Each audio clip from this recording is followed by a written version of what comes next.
6 months of carefully constructed distance shattered the moment I walked into the Grandmont Hotel ballroom. The architectural firm had been clear. My presence was required tonight, not optional. The Hamilton Towers project was my design, my first major contract since the divorce, and the unveiling needed its creator present for photographs and donor questions. I had argued against attending, citing a dozen excuses, but my boss Marcus had been firm. This was career-defining exposure. So here I stood in a charcoal gray dress with strategic ruching that concealed the 5-month swell of my abdomen, my portfolio clutch held defensively across my midsection.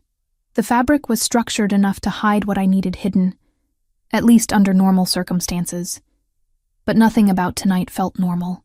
The ballroom buzzed with Manhattan's elite, crystal champagne flutes catching light from enormous chandeliers, laughter and conversation creating that particular frequency of wealth and influence.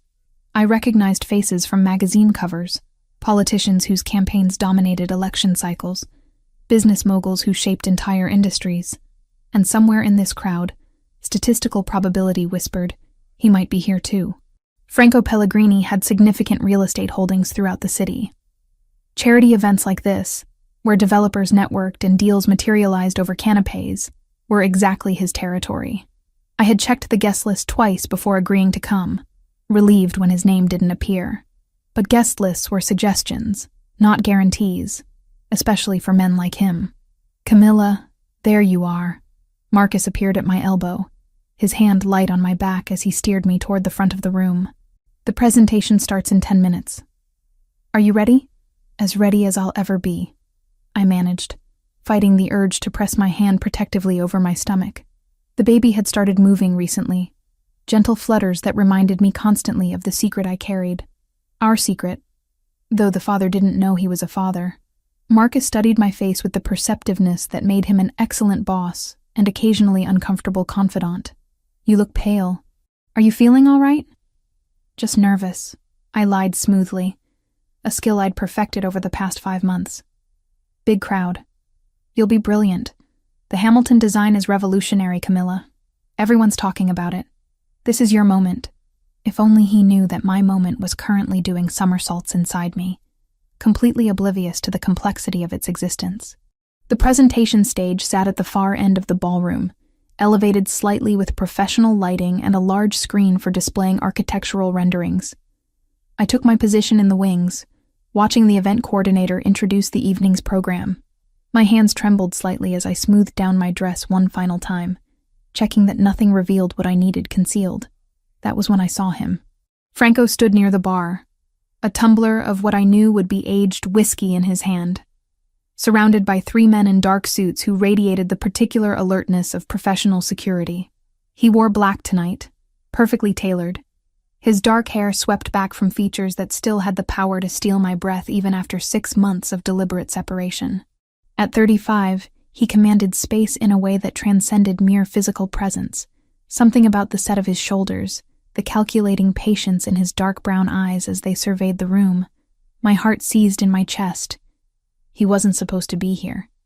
The guest list had been clear. But of course, men like Franco Pellegrini didn't follow guest lists. They went where they pleased, when they pleased, and the world rearranged itself to accommodate them.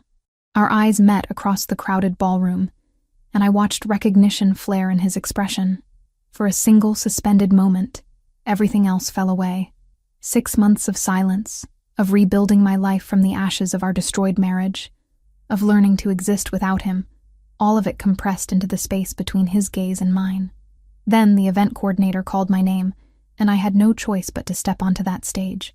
The lights were brighter than I'd anticipated, hot against my skin as I moved to the microphone. Professional smile in place, I launched into the presentation I'd rehearsed dozens of times, my voice steady despite the terror racing through my veins. The screen behind me displayed my architectural renderings, the revolutionary sustainability features of Hamilton Towers, the way the design would reshape the downtown skyline. I could feel Franco's eyes on me, tracking my every movement. Did he notice something different? Could he see past the carefully chosen dress to the truth I'd been hiding? Halfway through the presentation, someone opened the ballroom doors at the back of the space. A gust of wind swept through, carrying with it the scent of the rainstorm that had been threatening all evening. I glanced toward the disturbance just as the first drops began falling in earnest, visible through the tall windows that lined one wall.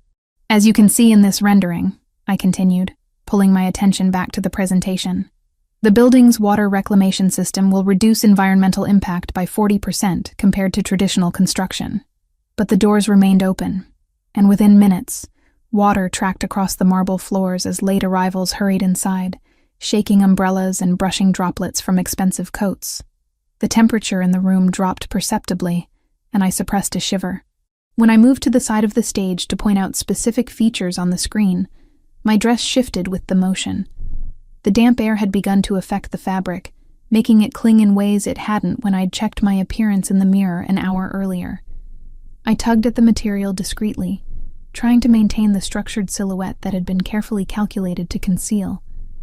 But stage lights combined with moisture worked against me in ways I hadn't anticipated. What had looked perfectly professional in my apartment now pulled tight across my midsection, the ruching flattening out, the careful draping failing its primary purpose. I saw the exact moment Franco noticed. He had been standing near the bar, glass arrested halfway to his lips, when his gaze sharpened on my profile. The tumbler lowered slowly, forgotten, as his eyes traveled from my face to my body and stopped, fixed with absolute focus on the unmistakable curve of my stomach. His face went completely blank, a reaction I'd seen only twice before in the 2 years we'd been married. Once when his underboss had been killed in a territorial dispute, and once on the day the doctor had confirmed I would never be able to give him children. That particular brand of shock, of world-tilting revelation that required total recalibration of reality. I forced my attention back to the presentation, stumbling slightly over my next words. The residential units feature floor-to-ceiling windows that maximize natural light while maintaining privacy through intelligent glass technology. Pull it together, Camilla. Finish this professionally, then get out. Don't look at him again. But avoiding Franco's gaze proved impossible. It burned across the distance between us, demanding acknowledgement, demanding answers to questions he hadn't yet formed into words, but that radiated from him in waves I could feel, even from the stage. The remaining 10 minutes of my presentation passed in a blur of architectural terminology and forced enthusiasm. When the event coordinator finally stepped forward to thank me, I accepted the polite applause with a gracious nod and retreated as quickly as dignity allowed. The backstage area was a maze of corridors leading to various service areas and private rooms. I grabbed my coat from the small dressing room where I'd left my belongings, my only thought to reach the exit before Franco could intercept me. But when I turned toward the main corridor, he was already there, blocking the path with his body. Up close, the changes 6 months had carved into him became visible. New lines bracketed his mouth, shadows haunted the space beneath his eyes, and something fundamental had hardened in his expression. But those dark brown eyes remained devastatingly familiar, currently fixed on me with an intensity that made breathing difficult. Camilla. My name on his lips after 6 months of silence hit like a physical blow. His voice carried that particular rough edge I remembered from late nights and whispered confessions, now edged with something closer to desperation. Franco, I didn't know you'd be here tonight. Clearly. His gaze dropped deliberately to my stomach, then rose again to my face. How far along are you? The direct question shouldn't have surprised me. Franco had never been one for social niceties when he wanted information. That's not really your concern. Not my concern, he repeated, the words flat and dangerous. You're pregnant, Camilla. 5 months, maybe 6 based on what I can see. That makes it very much my concern. You lost the right to concern yourself with my life when you signed the divorce papers, I said, hating how my voice wavered slightly. I need to leave. I moved to step around him, but his hand shot out, fingers wrapping around my wrist. Not painfully, never painfully with me, but firmly enough to stop my momentum. Is it mine? The question hung between us, heavy with implications neither of us was prepared to fully examine.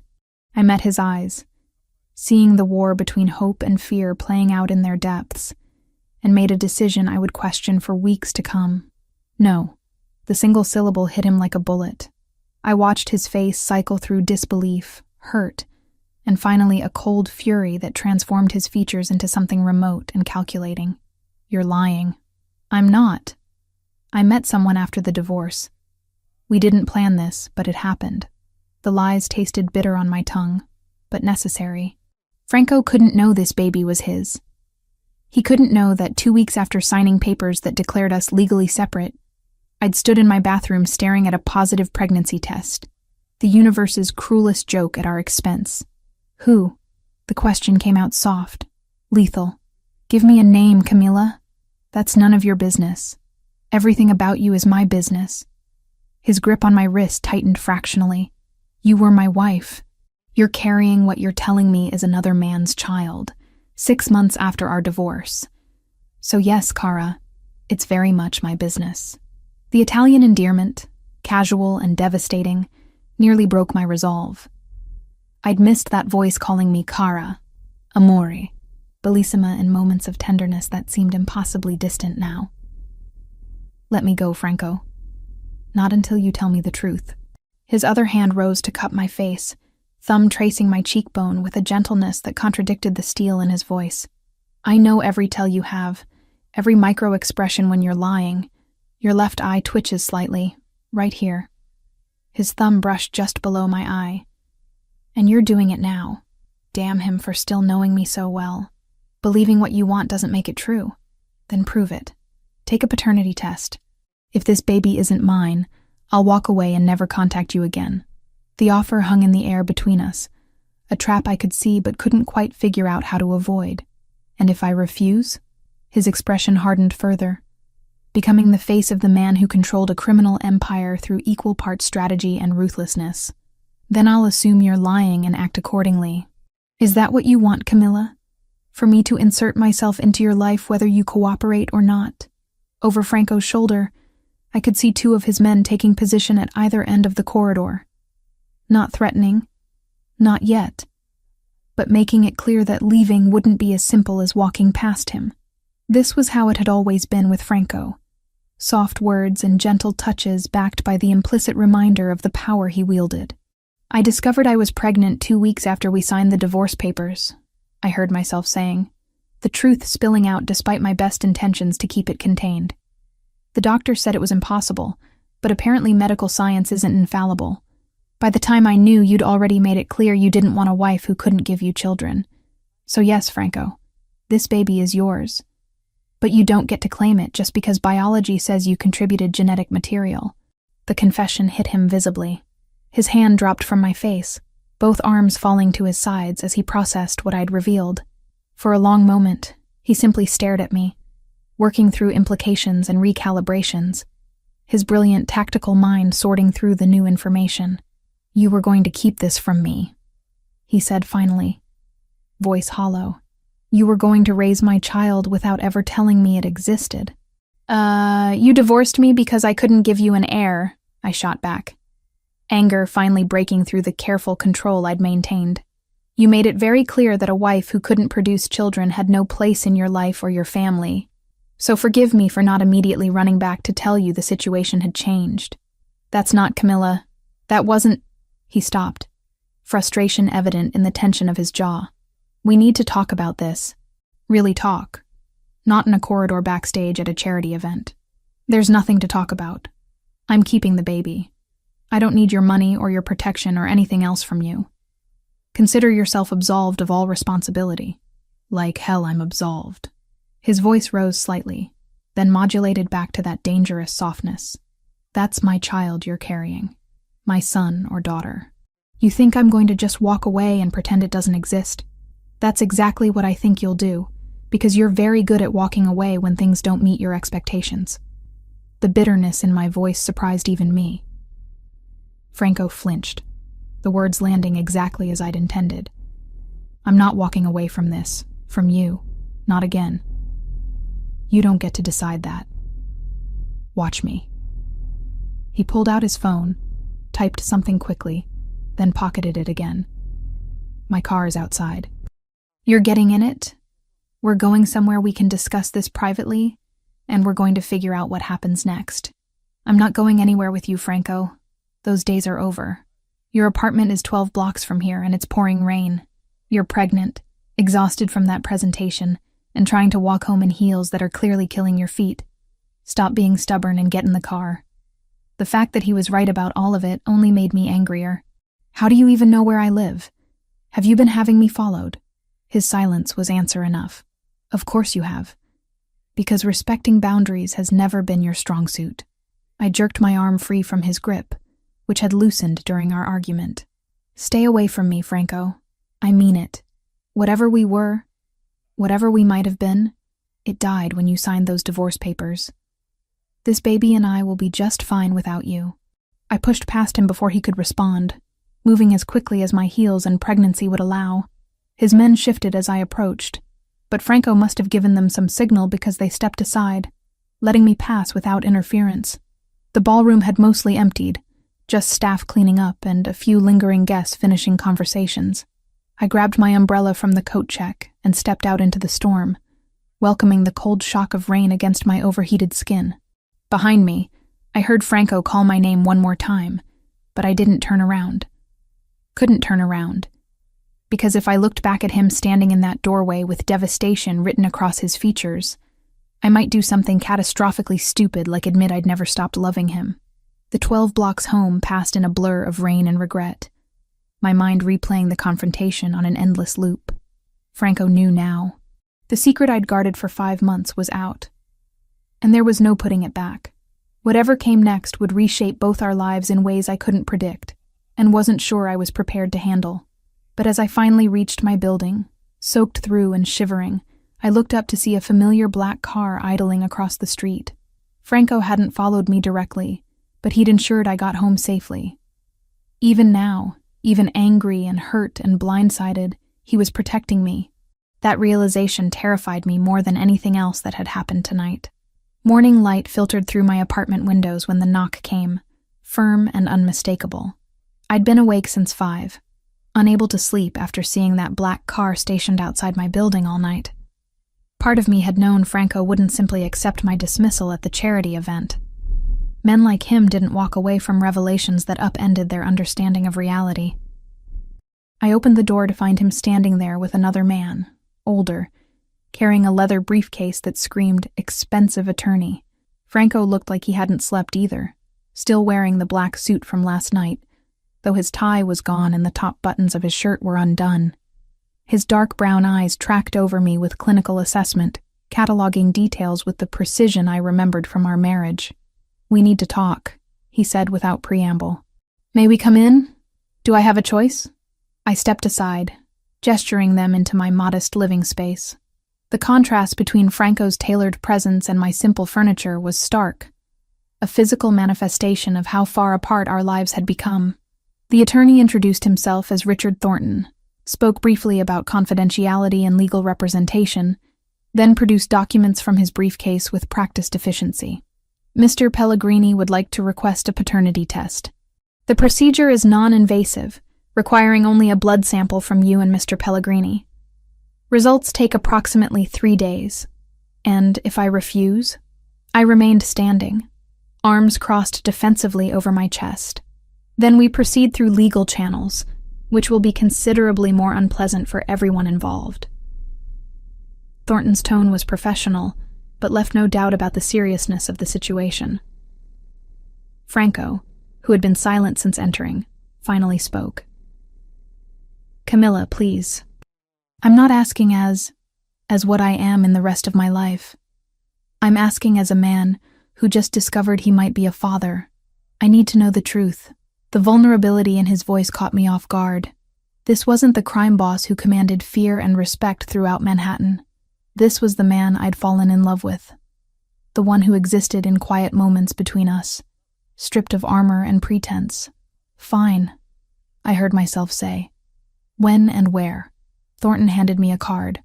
"This clinic specializes in confidential medical testing. I've arranged for an appointment this afternoon at 2. Everything will be completely private." After they left, I sat on my couch for a long time, processing what had just happened. 3 days until Franco knew with scientific certainty that this baby was his. 3 days before everything changed again.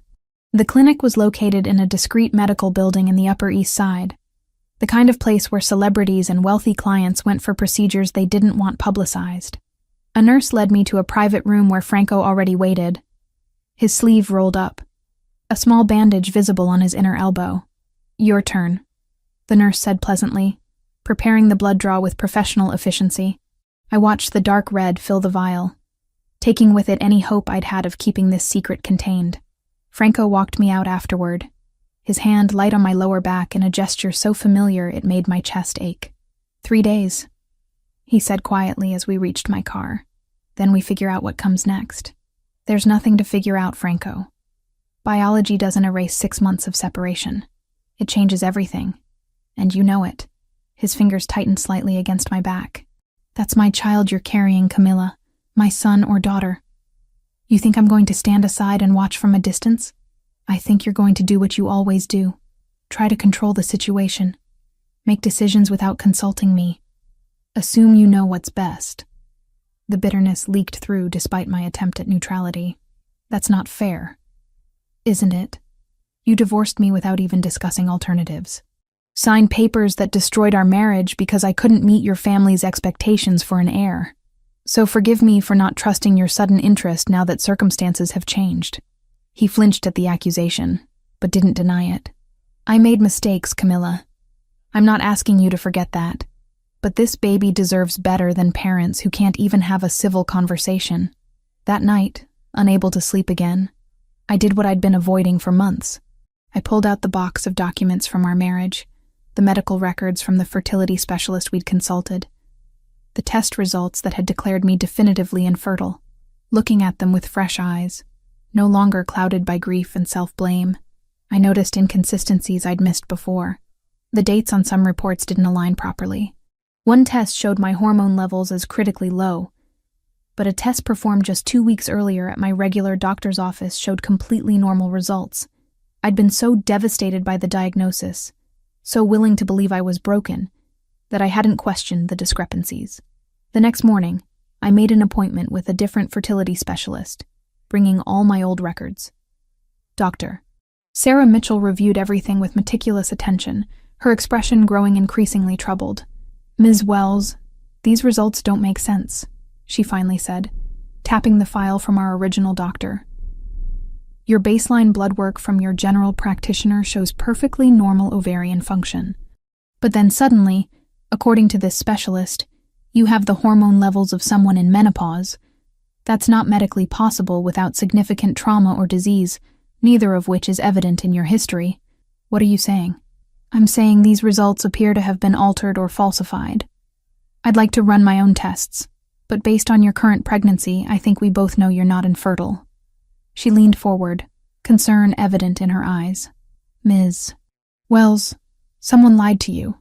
The question is why?" I left her office with copies of everything, my mind racing through implications.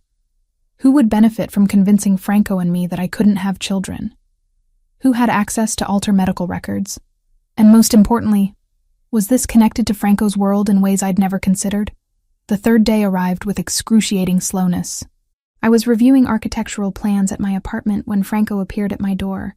No advance warning, no attorney this time. He held a folder that I recognized immediately as the paternity test results. 99.9% probability, he said without preamble. "I'm the father." "I know."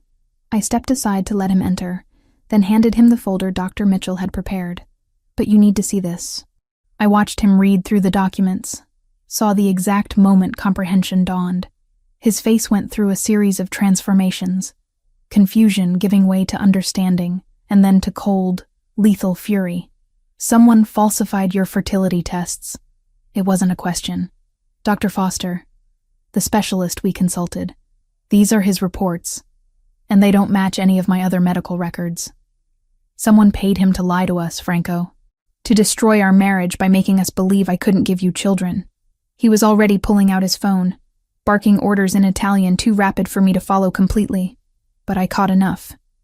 "Find Foster. Bring him to the warehouse.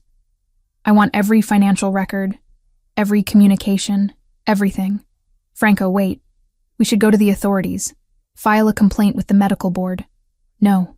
The single word carried absolute finality. This was deliberate sabotage of my marriage, of my family line. This isn't a matter for civilian authorities. You can't just Franco. You can't kill a doctor because he falsified medical records. His dark eyes met mine, and I saw something terrifying in their depths. I'm not going to kill him.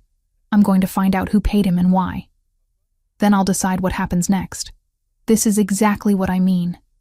You make these decisions without considering. I'm not a bystander here, Franco. This happened to me too. To us. I have a right to know why. He studied me for a long moment, then nodded slowly. You're right. This involves you as much as it involves me. He made another call, this one brief. My people are pulling Foster's financial records now. They'll have answers within hours. When they do, you'll be there for the conversation. You're going to let me be present when you interrogate him? You just said you have a right to know why. I'm agreeing with you. His expression softened marginally. I'm trying, Camilla, to include you, to not make unilateral decisions. It's not something that comes naturally, but I'm trying. The acknowledgement surprised me more than his agreement. Franco rarely admitted to struggling with anything. 4 hours later, we sat in Franco's car outside a nondescript building in an industrial area I didn't recognize. He'd explained on the drive that Foster had gambling debts, serious ones, with multiple creditors. One creditor stood out, a shell company that traced back to the O'Sullivan family, one of Franco's primary rivals in the city's criminal hierarchy. They've been trying to weaken my position for years, Franco said, his voice tight with controlled rage. Attacking businesses, turning allies, but this, destroying my marriage to prevent an heir, this is long-term strategic thinking. So they paid Foster to lie to us, to make you vulnerable by ensuring you had no children to continue your family line. Exactly. No heir means questions about succession, internal power struggles, weakness my enemies could exploit. They played a long game, Camilla. And it almost worked. Inside the building, in a room that was surprisingly clean and well lit despite my expectations, Dr. Foster sat in a chair flanked by 2 of Franco's men. He looked terrified, which was probably appropriate given the circumstances. Franco didn't waste time with pleasantries. He simply laid out the evidence, the discrepancies in my medical records, the shell company payments, the connection to the O'Sullivan family. Tell me exactly what happened. Who approached you? What they offered? What you did? Leave nothing out. Foster's confession spilled out in a rush. The O'Sullivans had discovered his gambling problem, used it as leverage to force his cooperation. He'd been instructed to falsify my test results, to make the infertility diagnosis seem medically sound and irreversible. In return, his debts would be forgiven and he'd receive $50,000. I'm sorry, Foster said, looking at me with what might have been genuine remorse. I didn't understand the full implications. They said it was just business, that preventing a rival's heir was standard strategy in your husband's world. I never thought about what it would do to you personally. You destroyed my marriage, I said quietly. You made me believe I was broken, defective, unable to give my husband what he needed, and you did it for money. Franco's hand found mine, squeezing gently. It was the first time he'd touched me with tenderness since our confrontation at the charity event, and despite everything, the contact sent warmth through me. You're going to write out a complete confession, Franco told Foster. Every detail, every interaction with the O'Sullivans, every payment you received. Then you're going to disappear. Leave the city, change your name if you're smart, and never practice medicine again. If I ever hear you've returned to New York or contacted the O'Sullivans, what happens next won't be a conversation. After Foster was escorted out to complete his confession, Franco turned to me. They did this to hurt me, but they hurt you worse. I'm going to make sure they understand that was a mistake. What are you going to do? What I should have done years ago. End the O'Sullivan problem permanently. They declared war on my family when they destroyed my marriage. Now they'll learn what that costs. The drive back to my apartment passed in silence, both of us processing what we'd learned. When Franco walked me to my door, he paused, his hand still holding mine. I know I don't have the right to ask this, but I'm asking anyway. Let me protect you. The O'Sullivans know about the baby now, and they'll see it as a threat to whatever endgame they've been planning. You're not safe on your own. I've been managing just fine for 6 months. You've been followed for the past 2 days by men who don't work for me. I had them identified. They're O'Sullivan soldiers, and they're watching you because they think your pregnancy is leverage they can use against me. The revelation sent ice through my veins. You're sure? Completely. Camilla, I need you somewhere I can keep you safe. Both of you. His free hand moved to rest gently against my stomach, the first time he'd touched the physical evidence of our child. Please, let me do this one thing right. Looking into his eyes, seeing genuine fear beneath the controlled exterior, I made a decision that would change everything yet again. Okay, but we establish boundaries, Franco. I'm not moving back into your life as if the past 6 months didn't happen. I'm accepting protection because our baby deserves to be safe. Not because I'm ready to forgive everything. I understand. Whatever boundaries you need, we'll establish them together. He pulled me gently closer, pressing his forehead against mine in a gesture of gratitude and relief. Thank you for trusting me with this. As I packed a bag for what Franco assured me would be a temporary relocation to a secure property, I wondered if I'd just made the smartest or stupidest decision of my life. But feeling the baby flutter in response to my stress, I knew I'd made the only choice available. Whatever came next, at least we'd face it together rather than in the dangerous isolation I'd been maintaining. The secure property Franco had arranged turned out to be a penthouse apartment in one of Manhattan's most exclusive buildings, complete with doormen who looked more like Special Forces operatives than hospitality staff. I'd expected something fortress-like and oppressive, but the space was surprisingly comfortable, with floor-to-ceiling windows offering views of Central Park and furnishings that managed to be both luxurious and livable. This is temporary, Franco said as he carried my bags inside, reading my expression with that uncanny ability he'd always possessed, until we neutralize the O'Sullivan threat. Then you can return to your apartment if that's what you want. It's what I want, I confirmed, even as part of me recognized the appeal of this protected bubble. I'm accepting your help because our baby's safety requires it, not because I'm ready to resume our life together. I understand. Tyner, he set my bags down in the master bedroom, then turned to face me fully. Camilla, I need you to understand something. What I'm about to do to the O'Sullivans, it won't be pleasant or legal. I'm telling you this because you deserve honesty, but I'm also telling you that you can't be involved beyond knowing it's happening. You're going after them. It wasn't a question. They declared war on my family when they paid Foster to destroy my marriage. They made it personal, targeted the most important relationship in my life to weaken my position. That requires a response. His dark brown eyes held mine. I won't apologize for what I'm about to do, but I also won't lie to you about it. The honesty was new. This willingness to acknowledge the darkness of his world rather than trying to shield me from it. Just promise me you'll come back. This baby deserves to know their father. Something vulnerable flickered across his face. I promise. Nothing is more important than that. After Franco left, I explored the penthouse, noting the security features seamlessly integrated into the design. Bulletproof windows, reinforced doors, cameras in every corridor. This wasn't just a safe house. It was a fortress disguised as luxury living. My phone rang late that night. An unfamiliar number, but something made me answer. Camilla Wells? A woman's voice, cultured and confident. This is Lucia Pellegrini, Franco's sister. I hope I'm not calling too late. Franco had mentioned a sister once or twice during our marriage, always in passing, never with much detail. No, I'm awake. How did you get my number? My brother provided it. I asked him to. Camilla, I need to apologize to you, and I'd like to do it in person if you're willing to meet. There was genuine remorse in her tone. What happened to your marriage? What our family allowed to happen, I should have stopped it.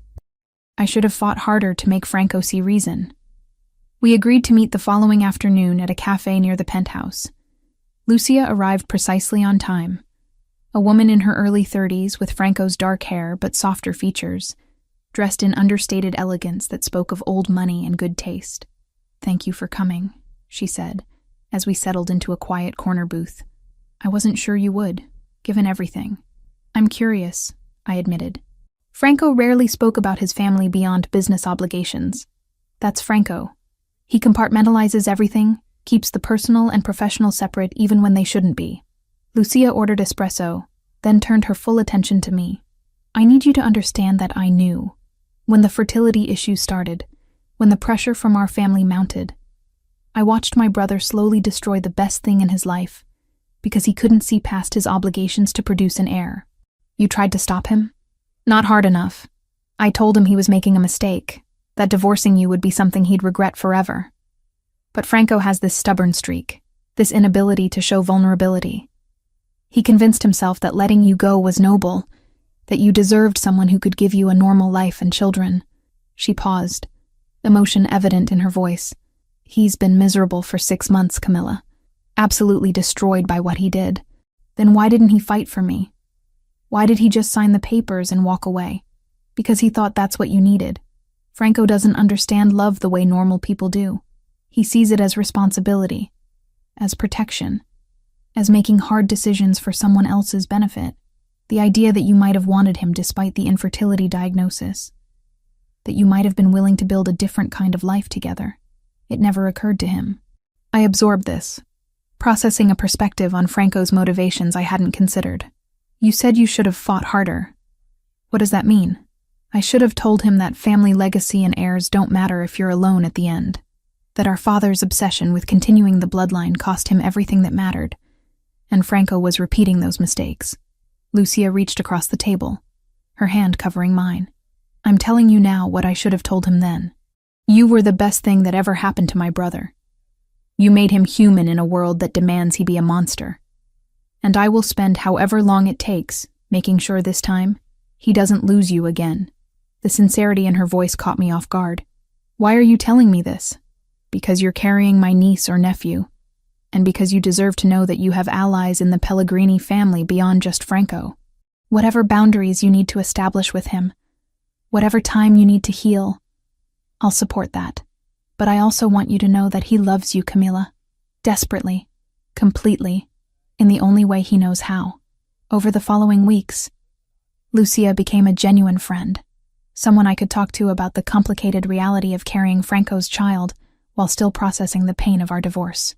She accompanied me to prenatal appointments when Franco was handling business, brought me books on pregnancy and parenting, and listened without judgment when I needed to vent about her brother's overprotective tendencies.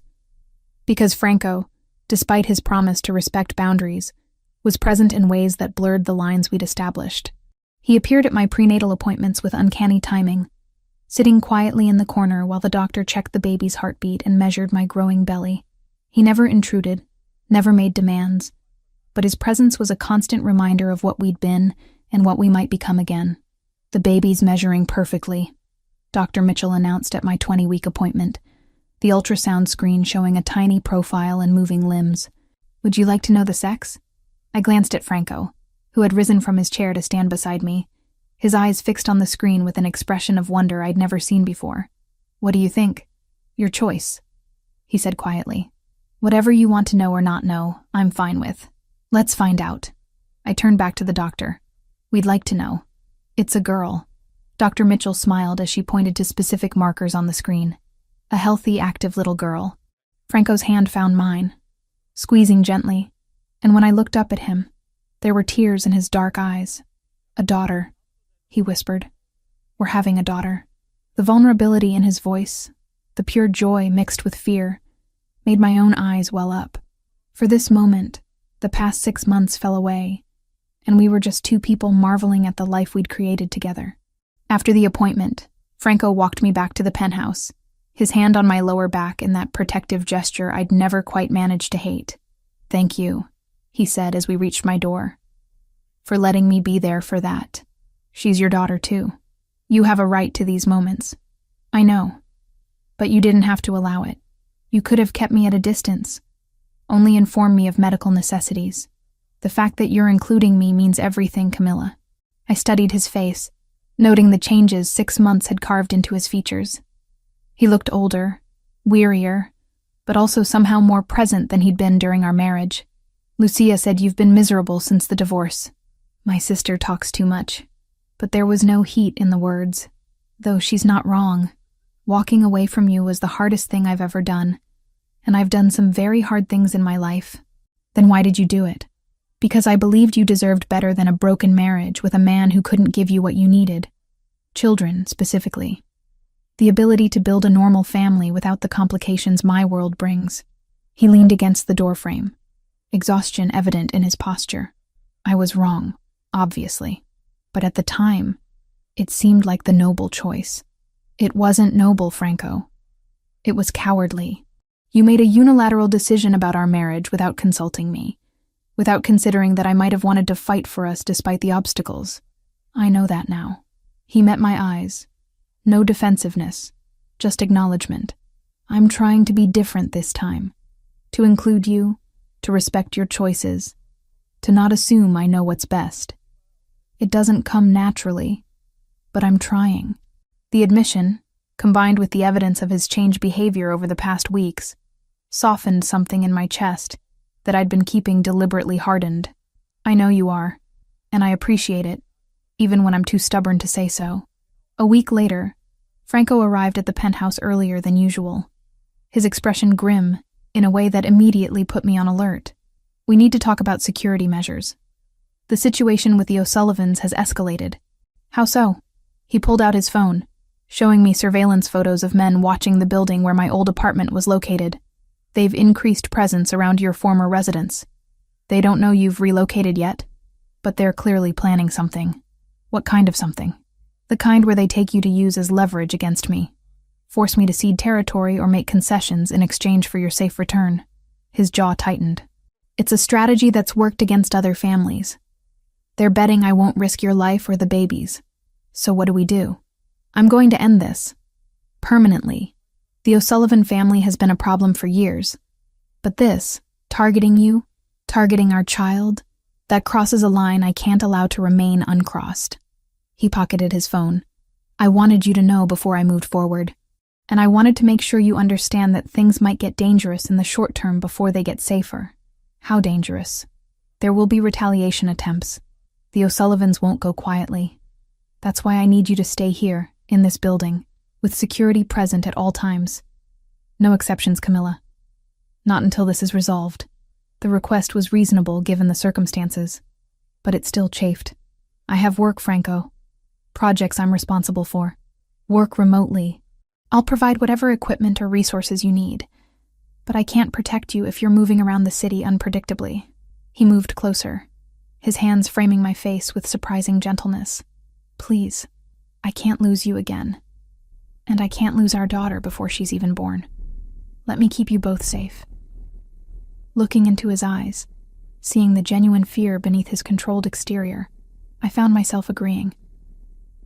Okay, but once this is over, we go back to the boundaries we established.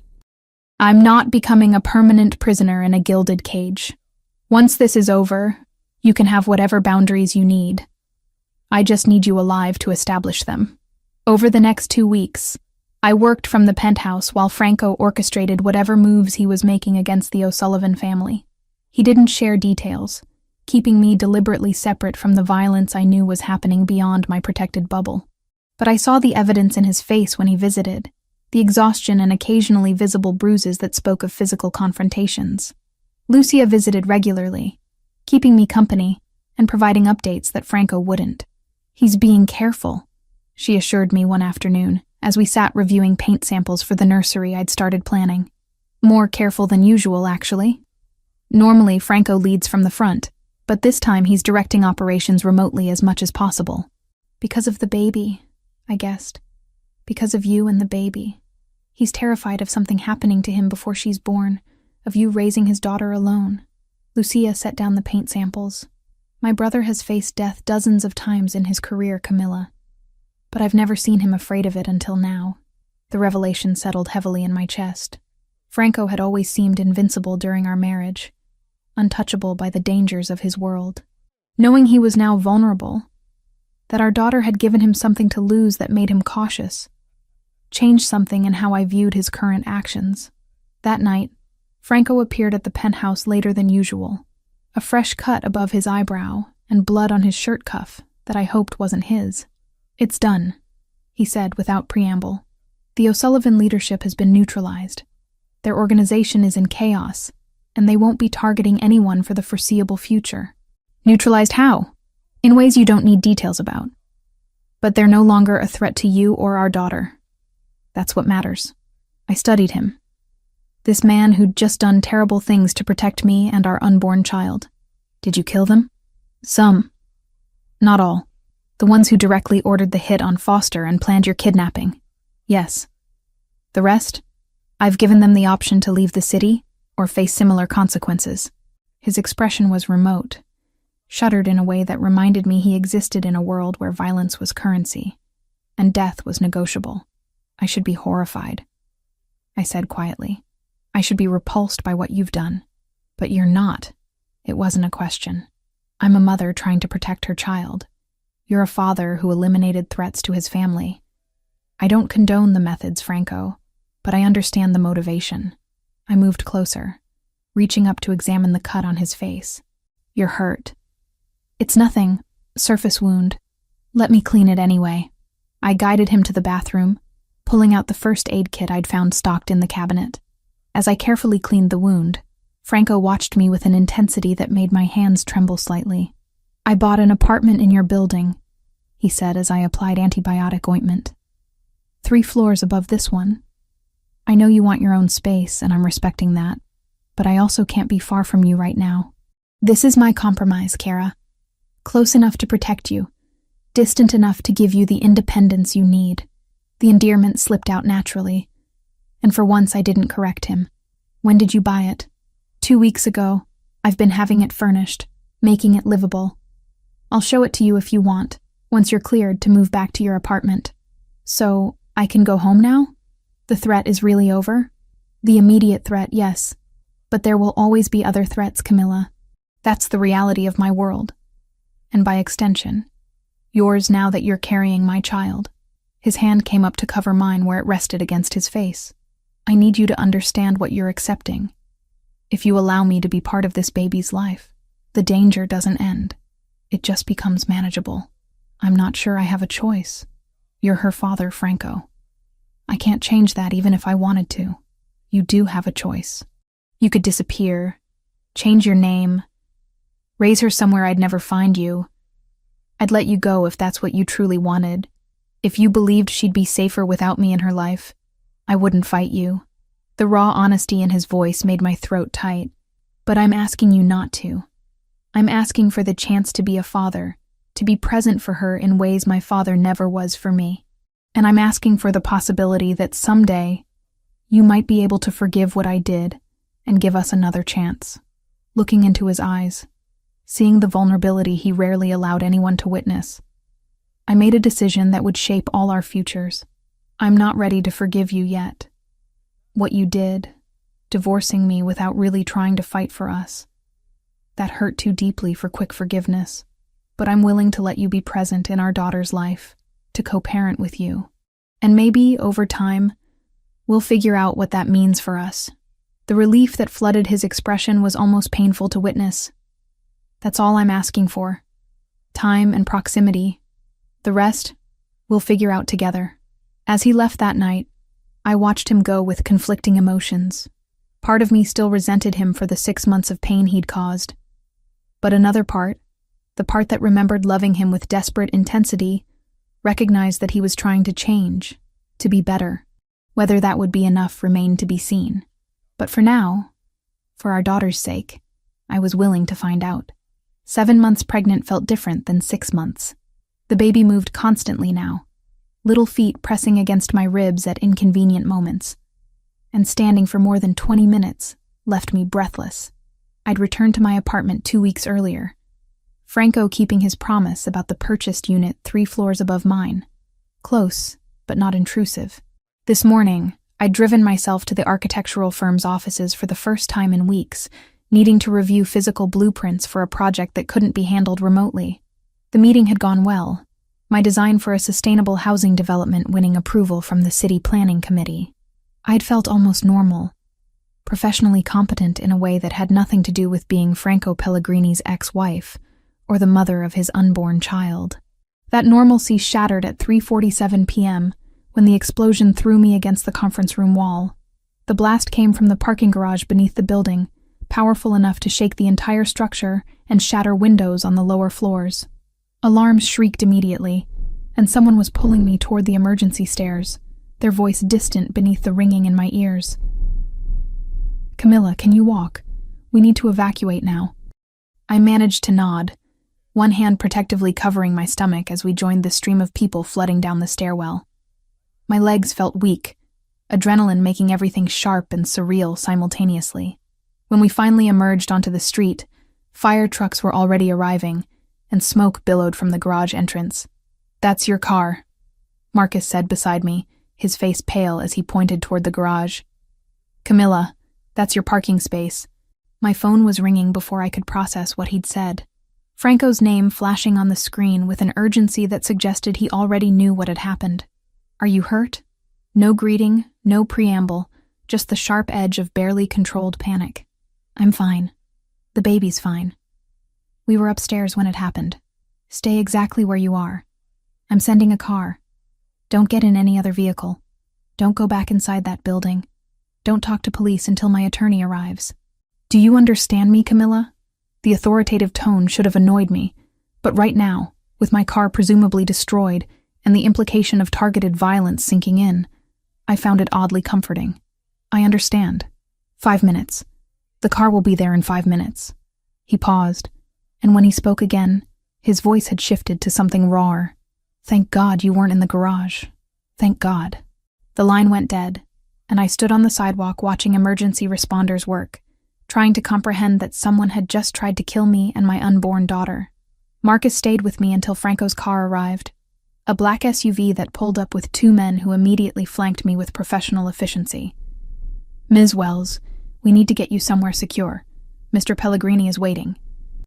The drive took us out of Manhattan entirely, heading north through increasingly rural roads until we reached a property that could only be described as an estate.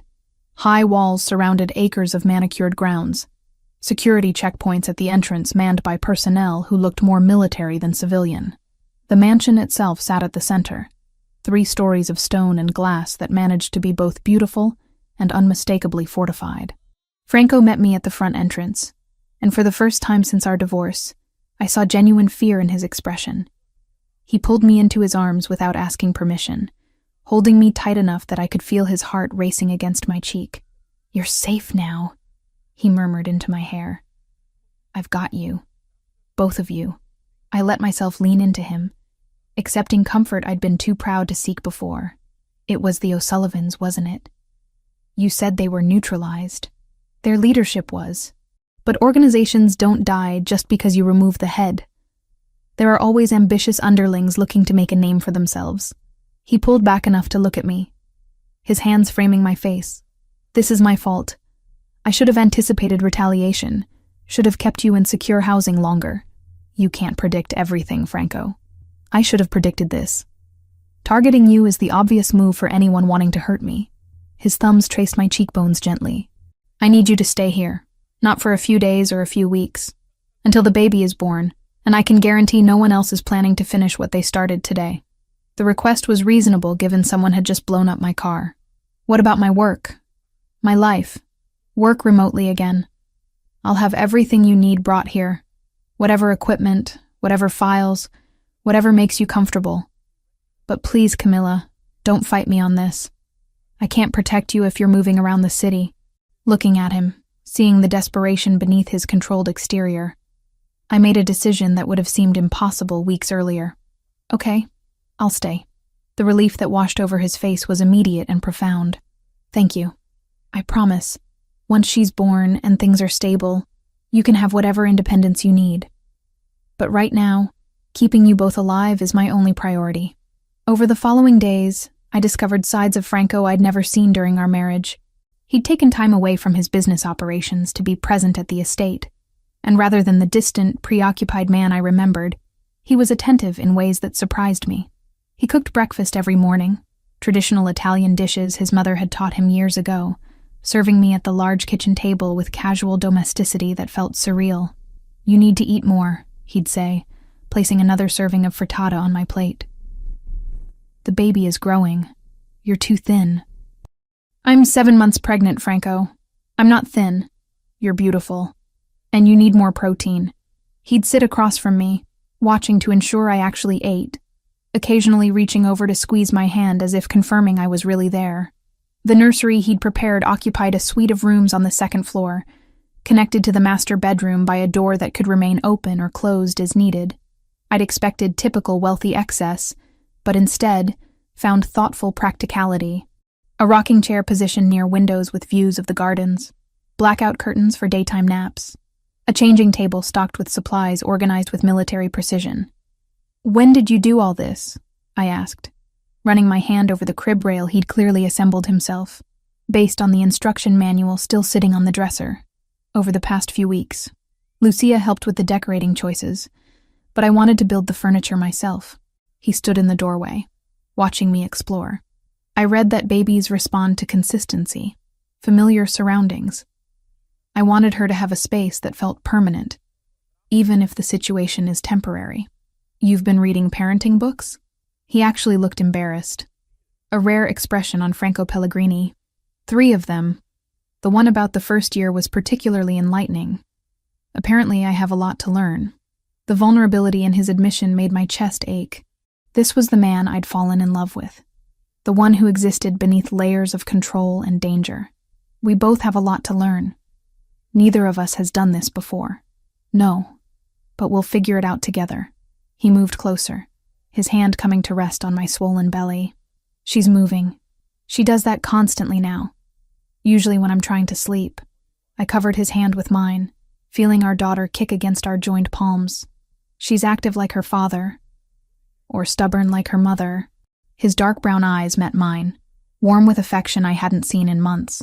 "Camila, I need to say something, and I need you to really hear it. What happened to our marriage, the divorce, all of it was my failure, not yours. I was so focused on family expectations and producing an heir that I lost sight of what actually mattered. You, us, the life we could have built together regardless of children. Franco, let me finish. Please." He took a breath, visibly gathering courage. "When the doctor said you were infertile, I convinced myself that letting you go was noble, that you deserved someone who could give you everything, including the family I thought you wanted. But the truth is, I was protecting myself. I couldn't face the disappointment I saw in my family's eyes, couldn't handle the pressure of being the one who failed to continue the bloodline. So I took the coward's way out and blamed biology rather than fighting for what we had." The honesty in his confession took my breath away. "You're right. It was cowardly, but I also never told you that I would have stayed anyway, that having children wasn't worth losing you over. Would you have really stayed, knowing what my family expected, knowing the pressure wouldn't end?" "Yes." The answer came without hesitation. "I loved you, Franco, enough to weather whatever storms came our way, but you never gave me the choice. I know. And I've regretted it every day since I signed those papers." His other hand came up to cup my face. "I'm not asking for forgiveness I haven't earned, but I'm asking for the chance to do better this time, to put you and our daughter first, before family expectations or business obligations or anything else." Before I could respond, a sharp pain lanced through my abdomen, stealing my breath. I gasped, doubling over slightly as my free hand clutched at my stomach. "Camila, what's wrong?" Franco's voice sharpened immediately into command mode. "I don't know. It hurts. Something's not right." Even as I spoke, another contraction hit, harder than the first, and I felt wetness between my legs. "Franco, I think my water just broke, but it's too early. She's not due for 2 more months." His face went pale, but his actions were decisive. Within seconds, he had me in his arms, carrying me toward the garage. "Call Dr. Mitchell." He barked at someone I couldn't see. "Tell her we're coming in. Premature labor, 7 months. Have her meet us at the hospital." The drive was a blur of pain and fear. Contractions came with increasing frequency, each one making me certain something terrible was happening to my baby. Franco drove with one hand on the wheel and the other gripping mine, murmuring reassurances in Italian that I barely processed. "Stay with me, Kara. We're almost there. She's going to be fine. You're both going to be fine." The hospital Franco took me to was private, exclusive, the kind of place where patient privacy was guaranteed and questions weren't asked. Dr. Mitchell met us at a private entrance, already scrubbed and prepared. "Let's get her to a room and assess what's happening," she said calmly, but I could see concern in her eyes. "Mr. Pellegrini, you can come with us." The examination revealed what I'd feared. I was in active preterm labor, contractions becoming regular, and my cervix already beginning to dilate. Dr. Mitchell ordered medications to try stopping the labor. Monitors strapped to my belly tracking the baby's heartbeat. "She's in distress," Dr. Mitchell said quietly, watching the monitors. "Heart rate is elevated. We're going to do everything we can to stop this labor, but you need to prepare for the possibility of delivery. At 7 months, babies can survive with NICU care, but there are risks." Franco stood beside my bed, his hand gripping mine with enough force to be almost painful. "What kind of risks?" "Respiratory issues primarily, underdeveloped lungs, possible long-term complications depending on how early she's born. We'll do everything medically possible to keep her inside until she's more developed, but ultimately it may not be our choice." Dr. Mitchell's expression was sympathetic. "I'm going to start her on tocolytics and steroids. The tocolytics will hopefully stop contractions. The steroids will help develop the baby's lungs faster in case she does come early." The next 6 hours were the longest of my life. Contractions that had been regular slowly began spacing out as the medications took effect, but the baby's heart rate remained concerning. Franco never left my side, not even when nurses suggested he might want to step out while they worked. "I'm not leaving," he said flatly, his eyes never leaving my face. "Whatever happens, I'm here." Around midnight, after countless monitoring checks and medication adjustments, Dr. Mitchell finally smiled. "The contractions have stopped. Her heart rate is stabilizing. I think we've managed to halt the labor, at least temporarily." The relief was overwhelming. I started crying, exhausted tears of gratitude and leftover fear, and Franco leaned down to press his forehead against mine. "You're okay," he whispered, his voice thick with emotion. "She's okay. Thank God. You're both okay." "I was so scared," I admitted, my hands clutching at his shirt. "I thought we were going to lose her." "Never. I won't let that happen. I can't lose either of you, Camilla. Not when I just got you back." His lips brushed against my temple, then my cheek, gentle kisses of relief and something deeper. "I love you. I never stopped loving you. Not for a single day since we separated. And I'm done pretending that anything matters more than you and our daughter." Looking up at him, seeing tears tracking down his face for the first time in our entire relationship, I finally let go of the anger I'd been holding. "I love you too. Despite everything, despite the pain and the separation, I never stopped.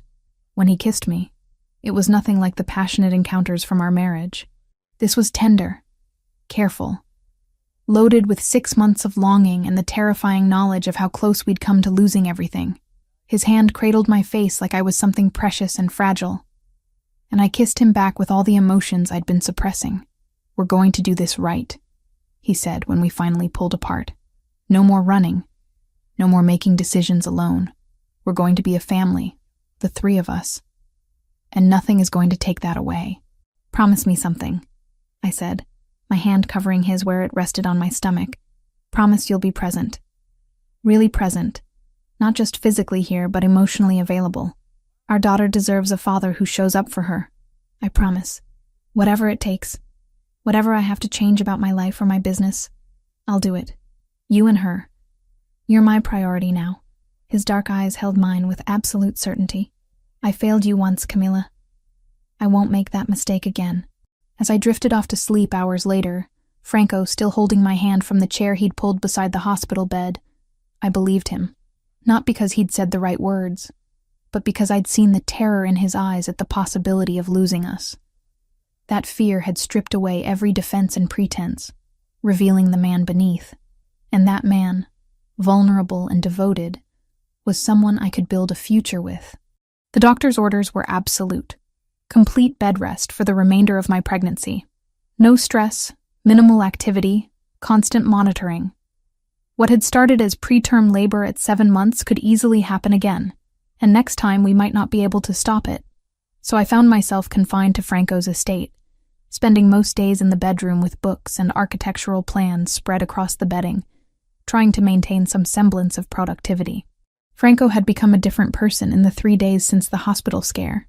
He checked on me constantly, bringing meals personally, sitting with me while I ate to ensure I actually finished everything.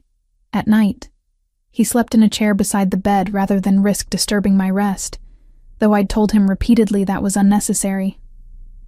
"I almost lost you both," he'd said when I protested. "I'm not taking any chances."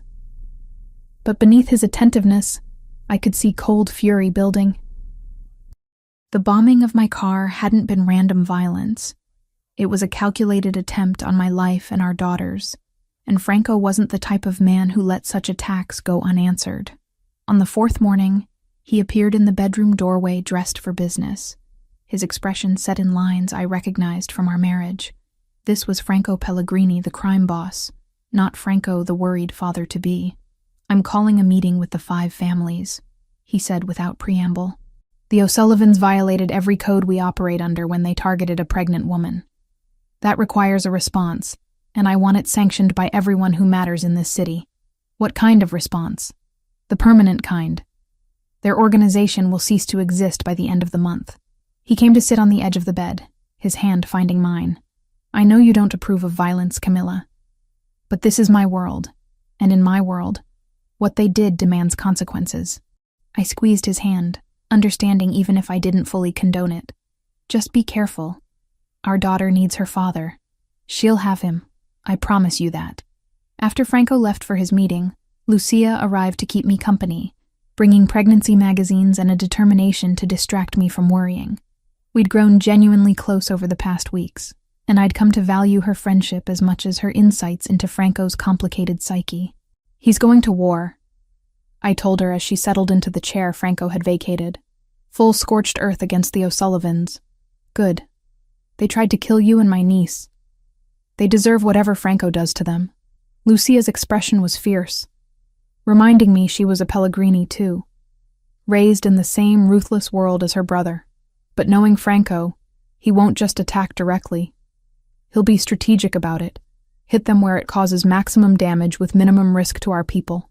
Over the next week, I learned Lucia was right. Franco didn't launch open warfare.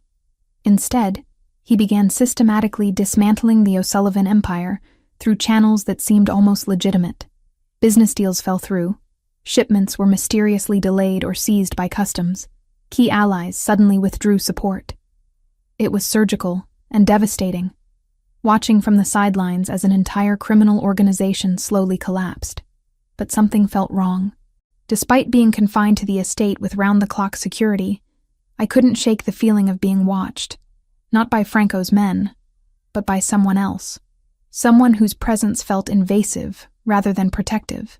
The new maid, Sophia, had started working at the estate just days before the hospital incident. She was efficient, quiet, always seeming to be in whatever room I occupied. When Lucia visited, Sophia found reasons to linger, dusting surfaces that didn't need dusting, straightening items that were already straight. "I think we have a problem," I told Lucia one afternoon, when Sophia had left to prepare tea. "The new maid. She's watching me too closely, asking too many questions about my schedule and Franco's movements." Lucia's eyes sharpened immediately. "You think she's a plant?" "I think she's gathering information for someone. The question is what we do about it. We tell Franco immediately. Let him handle it. Or," I said slowly, an idea forming, "we use her. If she's feeding information to the O'Sullivans, we can feed her false information, lead them into making a mistake." Lucia stared at me for a long moment, then smiled with genuine admiration. "You have a devious mind, Camilla. I like it. What did you have in mind?" We spent the afternoon crafting our strategy. When Sophia returned with tea, Lucia spoke deliberately loudly about Franco's plan to move me to a different safe house across the city, mentioning specific details about timing and location. I played my part, expressing concern about the move stressing me out, making it sound legitimate. Sophia's ears had practically perked up at the information, and I noticed her slip out to use the bathroom shortly after our conversation. When Franco returned that evening, we told him everything. His reaction was immediate fury at the security breach, followed by grudging respect for our plan. "You laid a trap using yourself as bait without consulting me first," he said, his tone caught between anger and admiration. "That's either brilliant or incredibly reckless." "It's both," Lucia supplied cheerfully. "But it worked. Look." She showed him surveillance footage from the house security system. Sophia in the hallway, phone pressed to her ear, clearly reporting what she'd overheard. Franco's expression went cold and calculating. "She'll pass the information up the chain. The O'Sullivans will prepare an ambush at the false location, leaving themselves exposed here. We can end this tonight. Just make sure you come back," I said quietly, fear suddenly cutting through my satisfaction at our successful strategy. "Always." He kissed me gently, then turned to his men with orders that would reshape the city's criminal landscape within hours. What Franco did next was something I learned about only in pieces, assembled from Lucia's careful explanations and Franco's brief acknowledgments. He didn't attack the O'Sullivans directly. Instead, he used contacts within federal agencies, people who owed him favors or who had their own reasons for wanting the O'Sullivan organization destroyed, and provided them with evidence of massive money laundering operations. Within 48 hours, FBI raids hit a dozen O'Sullivan properties simultaneously. Assets were frozen, lieutenants were arrested, and the organization's infrastructure collapsed under federal scrutiny. It was elegant and devastating, using the law as a weapon more effective than any violence could have been. But the O'Sullivan family boss, desperate and cornered, attempted one final move. I'd been cleared for a routine checkup, my first trip outside the estate in 2 weeks. Franco had insisted on accompanying me personally, along with enough security to protect a head of state. The appointment went smoothly, the baby's heartbeat strong and steady, my own health showing improvement from the enforced bed rest. We were walking toward the parking garage, Franco's hand secure on my lower back, when I saw them. 3 men moving with purpose through the hospital corridor, hands reaching inside jackets in ways that screamed weapon. "Franco," I started to say, but he'd already seen them. "Get her to the car," he barked at his security, stepping between me and the approaching men. "Now." Everything happened simultaneously. Franco's men pulled weapons, hospital security started shouting, and the O'Sullivan soldiers opened fire in a public hospital parking structure. Franco shoved me behind a concrete pillar, his body a shield between the gunfire and where I crouched, one hand protectively covering my swollen belly. The sound was deafening, bullets ricocheting off concrete and metal, people screaming. I watched Franco direct his men with calm precision despite the chaos, coordinating their response like a military operation. Then I saw the O'Sullivan boss himself emerge from behind a vehicle, weapon raised and pointed directly at Franco. "Behind you!" I screamed, the words tearing from my throat. Franco turned, but not fast enough. The shot caught him high on the shoulder, spinning him partially around. But instead of going down, he stayed on his feet, returning fire with his free hand while his security team converged on the O'Sullivan boss. The entire confrontation lasted maybe 90 seconds, though it felt like hours. When silence finally fell, 3 O'Sullivan soldiers were down, and their boss was being dragged from behind the vehicle, disarmed and bleeding from a leg wound. Franco turned to me, his shirt dark with blood, but his expression more concerned than pained. "Are you hurt? Did anything hit you?" "I'm fine. The baby's fine." "You're shot, Franco? You need medical attention." My hands were shaking as I reached for him, needing to confirm he was really standing, really alive. "It's a graze. Looks worse than it is." But he let me guide him back toward the hospital entrance, his men securing the O'Sullivan boss and calling in cleanup teams for the mess left behind.